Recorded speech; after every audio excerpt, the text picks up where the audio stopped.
बहुत बहुत धन्यवाद आदरणीय बीजेपी के अध्यक्ष नड्डा साहब, जो आपने मुझ जैसे व्यक्ति को माननीय प्रधानमंत्री नरेंद्र मोदी जी, माननीय देश के गृह मंत्री अमित शाह जी, उनके साथ उनकी सहमति से मुझ जैसे व्यक्ति को आज अपनी पार्टी में शामिल होने का ये मौका दिया। मैं आभारी हूं मंच पे जो मौजूद हमारे प्रभारी अनिल बालूनी जी हैं। मैं आभारी हूं खास तौर पे प्रवेश वर्मा जी का, जो खास तौर पे इस मौके पे यहां पहुंचे हैं। मैं आभारी हूं अरविंद खन्ना जी का, मैं आभारी हूं मनजिंदर सिंह सरसा जी का, मैं आभारी हूं परमिंदर जी का कि आप सबके सहयोग से आज इस बीजेपी के मंच पे नड्डा साहब की हाजिरी में बीजेपी में शामिल होने का मौका आपने दिया। धन्यवाद नड्डा साहब। आप सभी ये कोई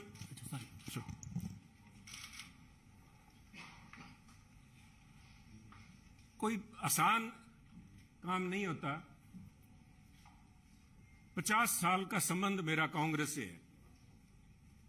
हमारी 3 पीढ़ियां कांग्रेस पार्टी में सन 1972 से लेकर आज 2022 तक हमने पार्टी को अपना परिवार समझ के अच्छे बुरे समय में साथ रहे हैं। और एक चीज जो मैं समझता हूं, जिसकी वजह से, जिस आत्मीयता से और जिस खुले दिल से बीजेपी के शीर्ष नेतृत्व ने और नड्डा साहब ने आज मिलने का मौका दिया, उसका सबसे बड़ा कारण था कि सुनील जाखड़ ने राजनीति को निजी स्वार्थ के लिए इस्तेमाल नहीं किया। सुनील जाखड़ ने कभी तोड़ने का काम नहीं किया। हमने सभी हमेशा कोशिश की है, शायद सफलता ना मिली हो, जोड़ने का काम किया है। और मैं एक ऐसे सूबे से संबंध रखता हूं, एक ऐसे प्रांत से आता हूं जो गुरुओं, संतों, पीर, पैगंबरों की धरती मानी जाती है। अगर राष्ट्रीयता की बात, जैसे नड्डा साहब ने बार बार जिस बात को एम्फेसाइज किया है, आज अगर जहां देश की जरूरत राष्ट्रीयता की भावना की है, वहां अगर राष्ट्रीयता कहीं से चालू होती है, जिसे कहते हैं उर्स्प्रुंग, द बेसिक जेनेसिस राष्ट्रीयता, वो तभी पैदा होती है जब समाज में राष्ट्रीयता की भावना हो, एकजुटता की भावना हो। और पंजाब का मूल मंत्र ये रहा है, गुरु साहब ने, गुरु नानक देव जी ने सर्व साझीवालता की बात कब की थी? आज भी उस पर पहरा देने के लिए पंजाबी उसी तरह तत्पर खड़े हैं। अगर सुनील जाखड़ ने आज एक परिवार से 50 साल का रिश्ता तोड़ने की नौबत आई तो कोई आधारभूत बातें थीं, किसी कोई व्यक्तिगत झगड़ा नहीं था। झगड़ा राष्ट्रीयता को लेके, पंजाब की अखंडता को लेके, पंजाब की जो भाईचारा है, भाईचारक सांझ है, जिसको कि टेररिज्म AK-47 की गोलियां नहीं तोड़ पाई। जहां आपसी भाईचारे में, चाहे वो सिख हो चाहे हिंदू हो, उनके अंदर किसी किस्म का कोई द्वेष की भावना पैदा नहीं हुई। 25,000 से ज्यादा पंजाबियों ने कुर्बानी दी। पर आप भी गवाह हैं, साहब पड़ोसी दे, आपका तो पड़ोसी सूबा है। आप तो जब हिमाचल से चलते हैं, पंजाब के बीच में से होके जाते हैं, कभी भी कोई फर्क नहीं आया, किसी किस्म का कोई किसी सोच ही नहीं आई। और उसी राष्ट्रीयता की भावना के लिए पहरा दे के सुनील जाखड़ ने अपनी 50 साल की जिंदगी का वही मूल मंत्र था। परंतु दुख इस बात का है, मैं बड़े भरे मन से कह रहा हूं कि आज जब अपने परिवार से नाता तोड़ के दूसरी जगह जब मैं आया हूं यहां पे, तो उसका कारण यह था कि सुनील की आवाज, सुनील को इस बात के लिए कटघरे में खड़ा किया गया कि उसने इस बात का विरोध किया कि आप पंजाब को जाति पाति धर्म के नाम पे नहीं तोड़ सकते। पंजाब को आप परसेंटेज में नहीं दे सकते कि ये अमुक जो धर्म है, अमुक जाति है, अमुक समुदाय है, उसकी परसेंटेज कितनी है, 30% है, 40% है, 15% है। मैं समझता हूं पंजाब एक सूबा है जिसने देश के लिए template has established a template for the country. Every single citizen has the same right as anybody else. सबको बराबरी का, there is no second class citizen in Punjab. और इस भावना को लेके पंजाब अग्रणी सूबा रहा है, चाहे वो हमने देश की सीमाओं पे लड़ाई लड़ी है, चाहे देश के विकास में, हर सूबे प्रांत में पंजाब ने अपना नाम कमाया है। कुछ लोग बात करेंगे क्योंकि हुआ क्या, कोई एक व्यक्ति की बात नहीं है कि एक व्यक्ति ने बोल दिया और संबंध टूट गया। वो कहना कच्ची यारी है नहीं सन, इस तरह नहीं टूटा करती। ये कोई शीशा नहीं है जो 50 साल का संबंध है। कहते हैं कोई शीशा नहीं है कि पहले हम इंसान हैं, हमने रिश्तों को निभाया है असूलों की तरह, पर जब असूल ही टूट जाएं, जब हम अपने सिद्धांत से हट जाएं, अपनी आइडियोलॉजी से हट जाएं, तो मैं समझता हूं this is a right time to have a rethink. उसको सारा सोचना पड़ता है कि हम जा किस तरफ रहे हैं, आज किस तरफ बढ़े जा रहे हैं। तो उसको लेके मैं समझता हूं कि यह निर्णय लिया गया। और क्यों निर्णय लिया गया, बीजेपी के पास, मैं क्यों बीजेपी के आपके यहां आज मंच पे बैठा हूं।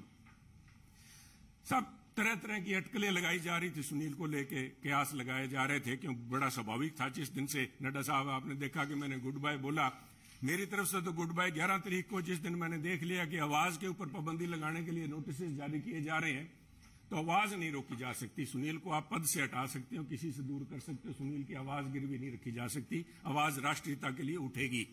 परंतु क्या कारण बने न साहब, मैं आज कुछ बातें आपसे शेयर, आपके पास अगर मुझे पता है आपको जयपुर भी जाना है, पर 2 मिनट में लूंगा आपके कीमती समय के। पार्लियामेंट के अलावा मुझे 1.5 साल पार्लियामेंट में काम करने का मौका मिला सरसा जी, पर उसके बाद पार्लियामेंट से बाहर मेरी मुलाकात हुई माननीय प्रधानमंत्री से, जब वो पंजाब आए।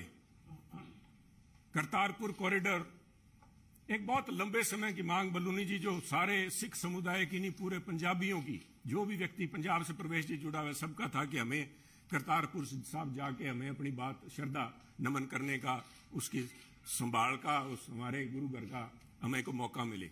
उस समय यह सौभाग्य था कि मुझे वहां पे प्रधानमंत्री जी के पास बैठ के गुरु का लंगर छकने का मौका मिला, उनसे बात करने का मौका मिला, उनकी भावनाएं समझी।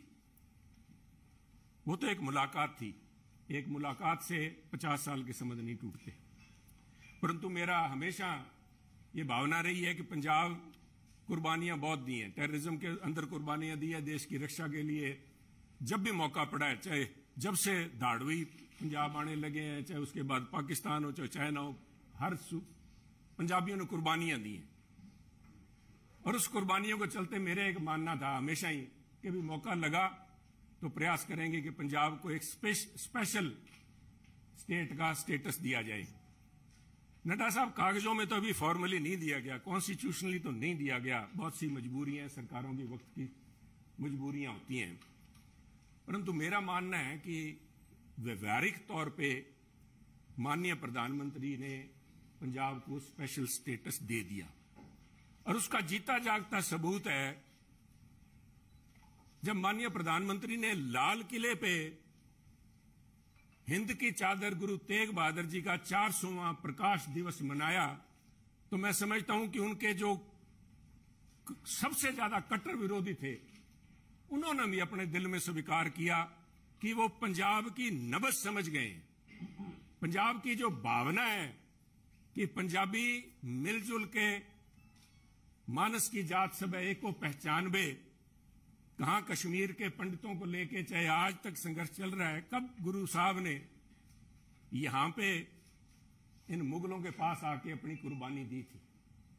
और मैं समझता हूं उस भावना को नमन है, उस भावना को जितना भी कहें, चाहे बहुत से माननीय प्रधानमंत्री ने अपने कार्यकाल के दौरान बहुत से ऐसे काम किए हैं, पर एक पंजाबी के तौर पे मैं, शायद किसी को अच्छा ना लगे, मैं समझता हूं ये जो उनका एक कदम था, ये एक इज अ लैंडमार्क इसने अपने आप लोगों की आज भावनाएं उनके साथ जुड़ी। और मैं समझता हूं कि आज मेरा यह सौभाग्य है कि पंजाबी होने के नाते और गुरु साहब की उस धरती से आते हुए, जैसे गुरु नानक देव जी के बारे में अल्लामा इकबाल ने कहा था कि फिर उठी सदा आखिरी एक तौहीद की पंजाब से, मर्दे कामिल ने जगाया हिंद को फिर ख्वाब से।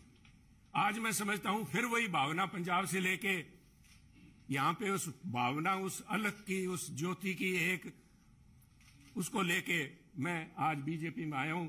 और मैं समझता हूं कि आप लोगों के सहयोग, आपके मार्गदर्शन, माननीय प्रधानमंत्री अमित शाह जी के मार्गदर्शन में अगर मैं रत्ती भर भी देश में और पंजाब के लिए उस अखंडता को कायम रखने में कामयाब होता हूं तो मेरा जीवन सार्थक मैं मानूंगा। आपका बहुत बहुत धन्यवाद। जय हिंद, जय हिंद।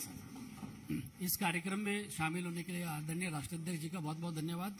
और मीडिया के सभी साथी, बहुत कम समय में आप सब लोग आए, आप सबका बहुत बहुत धन्यवाद। Thank you.